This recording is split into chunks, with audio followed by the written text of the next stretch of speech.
avec vous, Mickaël, et cette édition de l'UMOP 2023 est aussi l'occasion pour certains maires d'interpeller sur des problématiques.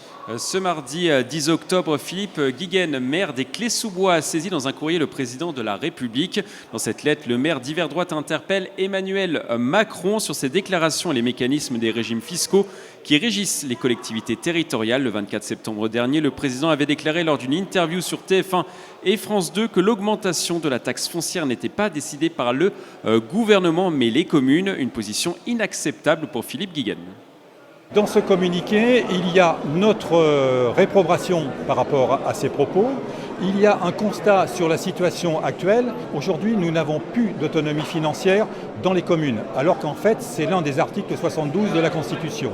Aujourd'hui, nous sommes face à uniquement une recette fiscale qui est contribuée par les propriétaires, ce qui est pour nous totalement inéquitable, puisque si je prends l'exemple de ma commune des Clés-sous-Bois, et c'est à peu près le même exemple dans d'autres communes, j'ai à peu près 65% de la population qui paye l'impôt, alors que c'est 100% et heureusement de la population qui bénéficie des services publics.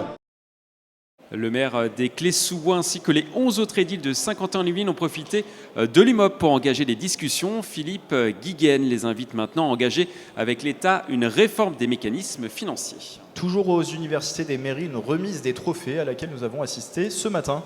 Celle du prix interdépartemental de l'innovation urbaine ce matin. Pour cette 5e édition, les lauréats ont été distingués pour les projets urbains innovants des villes dans 4 catégories, parmi elles l'innovation architecturale et paysagère ou encore l'innovation écologique. Dans cette catégorie, l'agglomération de Saint-Quentin-en-Yvelines et la ville de Voisins-le-Bretonneux ont été récompensés pour le projet de l'écoquartier du Parc du Lac, également connu comme ZAC de la Remise. C'est la récompense d'un travail de longue haleine et puis ça marque aussi la reconnaissance du soin qu'on a apporté à ce quartier pour qu'il soit un vrai écoquartier, donc avec beaucoup d'espaces verts, avec beaucoup d'arbres, avec des qualités environnementales importantes, avec une crèche qui va être chauffée à la géothermie par exemple, mais également des appartements chauffés avec le système Carnot, avec des qualités d'isolation des bâtiments pour que les habitants n'aient pas une note d'électricité ou de gaz trop importante. D'autres communes yvelinoises se sont distinguées. Achères, Aubergenville, Saint-Germain-en-Laye ou encore Bailly faisaient partie des lauréats de cette édition pour leur projet.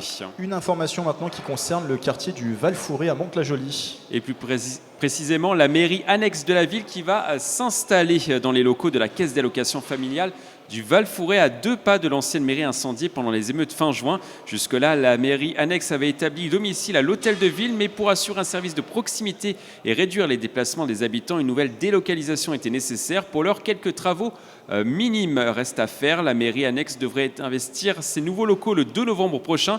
Quant à la CAF, elle investira de nouveaux locaux à 800 mètres de là, rue Gutenberg. Le public sera accueilli dès le 24 octobre. On termine avec un rendez-vous à ne pas manquer demain jeudi à Versailles. Effectivement, je m'emmène un petit peu dans mes fiches, je vais y arriver. La ville organise un salon dédié à l'emploi et à l'entrepreneuriat des femmes. L'objectif, faire rencontrer une trentaine d'entreprises et d'associations qui ont des postes à pourvoir avec des femmes à la recherche d'un emploi en reconversion ou en création d'entreprise. Ce salon est organisé par la ville de Versailles en collaboration avec l'APEC, l'association pour l'emploi des cadres, Pôle emploi ou encore la ville du Chénéro-Cancourt. L'année dernière, le rendez-vous avait rassemblé 362 femmes. Si vous êtes intéressé, rendez-vous le 12 octobre dès 9h à l'hôtel de ville de Versailles. Merci Mickaël pour ces informations et comme d'habitude, si vous aussi vous êtes témoin d'une information qui vous fait réagir dans les Yvelines, n'hésitez pas à la partager sur les réseaux sociaux en utilisant le hashtag 78news.